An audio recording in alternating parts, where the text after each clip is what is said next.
Hey, John and Rachel, thanks so much for joining the show. Hi. Hey, Alex.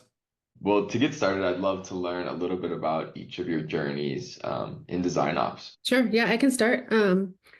So I've been doing design ops for probably longer than it was called design operations, but way back, I was actually a professional ballet dancer before I went to business school. So I've always sort of been uh, half of me was like this creative artistic side and half is like this organizational operational side. So after business school, I decided to go into operations within creative spaces. So architecture firms, create design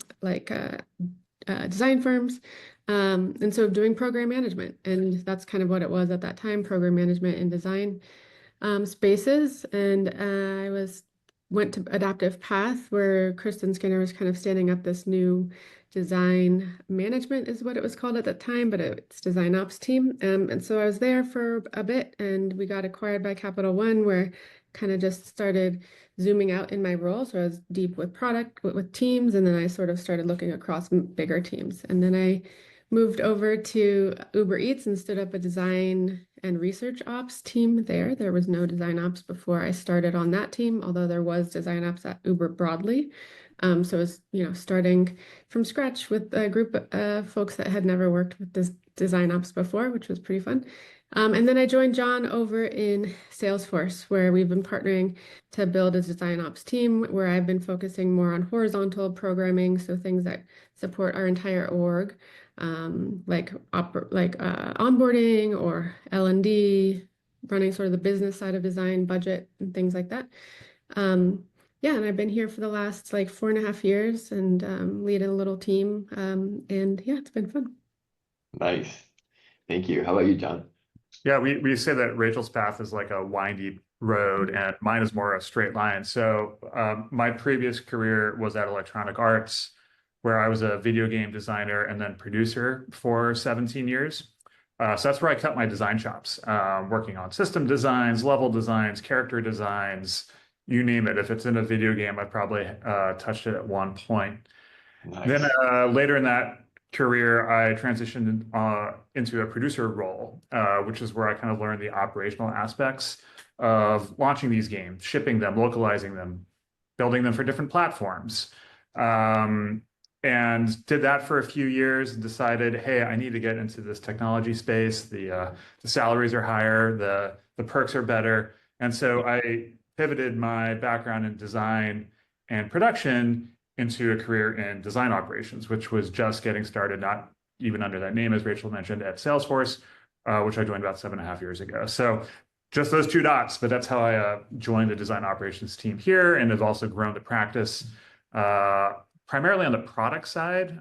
Most of my DPMs are integrated vertically into their teams and their pillars versus Rachel's team, which is more horizontal across our entire practice. Interesting. Cool. We'll dive into that in a second. I wasted many hours of my life playing FIFA and in EA games, so I'm definitely familiar with that. But cool. Yeah, let's talk about the book you all wrote. Tell us what it's about and why you decided to write it, especially now. Sure. Yeah. So here it is, or the Design Conductors, your essential guide to design ops. So um, this is the first and only book on design operations.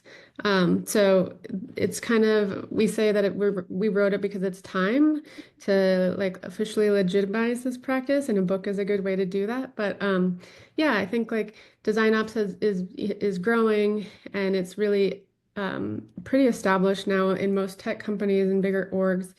But there's no resource to point people to who are like hiring for this role or interested in a career in this space.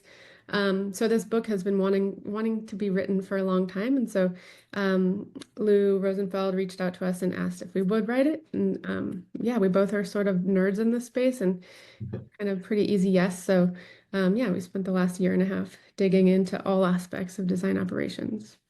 Nice. Love it. And it was a good time for us to start this project because as we were writing the book, a lot happened around us. Tech was booming, and then it was in decline in terms of Hmm. the number of jobs that were available. Generative AI showed up out of nowhere. And so as we were writing about our experience, we were also living and evolving our own design ops practice.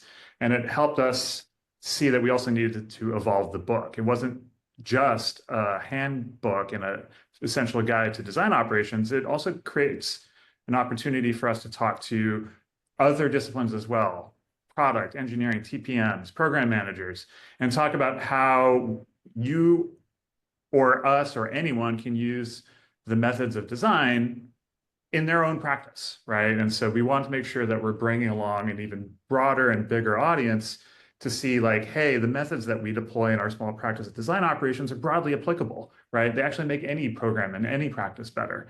So why don't you learn with us and try some of these techniques? There's a whole bunch of frameworks and ideas that we put in the back of the book for people who kind of like want to jumpstart using design thinking and design ops methodologies. But it's not just for design ops practitioners. It's really for a really broad audience. Nice. I like that. That's awesome to hear that it's also applicable to product engineering because they've also had similar functions in the operations side for years. A question about like what I see in the current state of tech, which is like especially in tech, like Bay Area, Seattle tech, is like product kind of taking over design in the software side of things. Like, I don't know if it's mainly because PMs speak the business language better or they just are closer to the product development cycle. I don't know if you've all seen that, but how do you encourage design ops to prove their value in like a tough time when everything's being scrutinized? I'm not sure I'd agree that product is taking over. I think what we see and what we talk about in the book is that there really is a trio, a product trio that's responsible for crafting great user experiences, right? So we believe that design, engineering, and product managers all have to come together and intersect and work as one to really focus on what matters, and that's the end user experience, right? Each group has their part to play, but without working together, they're not going to really achieve the right outcome for the user. And so where we see design ops coming into play, especially with product-led organizations, is where we can help focus on the product requirements. For example, PMs are really focused on the business requirements, right? They want to know that the product that they're building is meeting the KPIs of the business, dollars and cents, right? Are they adding new customers? Are they reducing churn, et cetera? Well, requirements are also important for users, right? Are they able to get their job done? Are they able to get it done effectively or efficiently? Were they able to onboard and understand the new features that are being released? Right. So there's requirements for users and there's requirements for the business. And I think where design ops can come into play is really kind of sitting at the table with both those groups, design and product, and helping understand how those requirements are actually related and sometimes exactly the same. Don't separate the two. And so in order to achieve both groups' outcome, it's important to have a discipline like design ops really sort of rationalize the full requirement spectrum and help put it into the product cycle. Oftentimes, that means prioritizing design, discovery, definition ahead of just building the thing, right? And so design ops can also come in and help program manage that experience of building such that design is doing what they need to do according to their requirements for the user, and the product team and the engineers are able to do what they need for their business requirements for the actual business outcome. Makes sense. Rachel, did you want to add to that? I think John made most of the main points that I was thinking as well. I think there's something that design ops and PMs can do, which I think design ops is looking at not just design, right? We're not just in a bubble. We do look at our relationship across this product trio. So how we move from like an end-to-end product development life cycle. We're not just focused on design, although that's where most of our focus is, but we are also looking at like how do we bring design throughout. So which means like we're looking at the whole process and how we can partner better with all the players along that in that cycle. So yeah, partnerships is core to design operations. And I think because that's top of mind for us is how we work. We are doing that with all of the people along that process, thinking about how we can work better together. Driving that collaboration. Love it. I want to ask both of you, writing book, that's incredible. I don't know if I could do that. What is the biggest takeaway when you think, looking forward for design ops? Where do you think it's all headed after spending so much time diving into the research necessary to write this book? I think so. So we just had a session where we were talking with other design ops leaders, and this came up as a topic that I think is becoming sort of a common theme, that design ops, what we do is benefits more than just design, like I just said. So Yeah. taking it beyond design and sort of what does it look like for this role, if we, whatever we call it, but the kind of work we do to be across the product trio, or to do, a lot of the work we're doing in closer partnerships with and for all three groups, and making sure that we're enabling all three to do this well, because I think we've spent a lot of time kind of getting really good at doing it for design, like, and there's more we can do with beyond design too. I don't know if you have anything, John. Yeah, I mean, we often say that the top takeaway from the book is that design ops is design. It's service design for organizations. It's delivery of value for the teams that are making the experience. And most recently, been really thinking about value as something that we find is difficult to measure and to quantify and to talk about. And so, like, one piece of advice we'd give aspiring design ops practitioner is don't get stuck in the trap of having somebody else define your value to the organization, right? You have to discover that for yourself. There's no one measure that is applicable to all design ops practices to say, like, hey, this is the thing that we deliver. So in the book, we talk about how you can discover and define that value on your own terms, how you can express that to your partners, and really work out loud so that the work you're doing is visible. Rachel, I'd also love to learn what advice you have for those new design ops practitioners or people looking to break in. Yeah, I mean, I think this role is a unique one. So it sort of combines, we in the book we talk about the three areas of expertise. So backgrounds generally come from business, from program management, and from design. So we generally see that some version of a mix of all three of those is where folks really succeed. So I'd say, like, if you're new to design ops or sort of exploring this as a career, like, those are the three areas to really hone your skills. And if we'd have to prioritize, like, design is the top one, not just because you're working in a design org, but because we use design methodologies and process in the way we design operations, the way we design systems, tools, experiences for design teams. So like John mentioned, we are designers in a sense. So yeah, I would say, like, those are the three areas, and there's different flavors of design operations. So if you're coming from a different space, there's, like, those who are deep with product teams, helping with delivery, like John mentioned. But then there's more of, like, the horizontal types of roles, which are helping with programs. So onboarding, learning and development, maybe events or tooling. So there's sort of different specializations that are sort of coming up, that there could be different angles for people to explore. Love that. Final question for me is the when, right? So, like, we work with a lot of companies that might not be as high on the design maturity framework as a Salesforce or a Google, who all have design ops practices, but want to break down those silos that exist between product, between dev and UX and research. How do you tell people, when is it appropriate to grow or start a design ops org, and when isn't it?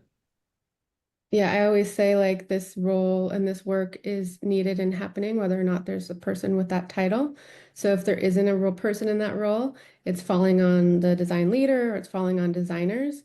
So I think, like, when to do it is when that becomes an issue, when that becomes, like, too much for a design leader, or they're being pulled away from mentoring designers, overseeing strategic design work, or designers are sort of more and more frustrated because they're having to, like, figure out and navigate organizational stuff when they should be designing. So I'd say, like, to throw a number out, that sort of happens generally around, like, 15 or more designers, but it depends on the work, because some small teams have very complicated work and they're, working with many stakeholders. But I'd say it's, like, when it feels like there's not a person that's there to do that work. Like, there should be a person doing that work, like, and it should be somebody experienced in operations, and, like, it's not we're in a complex tech space, right? Like, so somebody who does this for a living is going to do it better, to be honest, than somebody who should be designing just products, and like that's their role. So yeah. Yeah, I think the when is context sensitive, right? Because it depends on the organization. We do have a chapter where we talk about the three evolutionary phases of design ops, and that first phase gets to what Rachel was talking about, is that accidental DPM or that inevitable operations work that is happening. What happens when it crystallizes into a practice of like 1 or 2 DPMs? And so we talk about like how to recognize the signs that that's happening in your org. Size of the design team is one factor, but that really kind of depends on the maturity as well. But like 16 to 20, if you're just looking for a number. But another signal you could be looking out for is your designers are starting to speak up and say they're lacking confidence. So it's one of the principles that we have in the book about like where design ops focuses. And so when designers are starting to feel like they lack confidence that they're working on the right thing, or that they're working out on the right thing, but at the wrong time, or they don't have the right tools for the job, as soon as you see confidence starting to dip, that's a sign that you're at one of those evolutionary phases, and that accidental DPM probably needs to become a full-time and recognized role and solve that confidence gap. Love that. Where can we go to find the book? Yeah, so we have a website, which we can share, www.thedesignconductors.com. Also, I have a discount code for anyone who would like. It's Fuego UX 15, and you can use that at Rosenfeld Media's site and get 15% off if you order there. But yeah, find us on LinkedIn too. Love to connect. Happy to chat. Smart move. Now you know I'm blasting it everywhere with that discount. What was that discount code again? Fuego UX 15. All right. I like 15%. Love it. Thank you all so much for coming on. And yeah, really appreciate it. Looking forward to checking out the book. Thanks. Right on.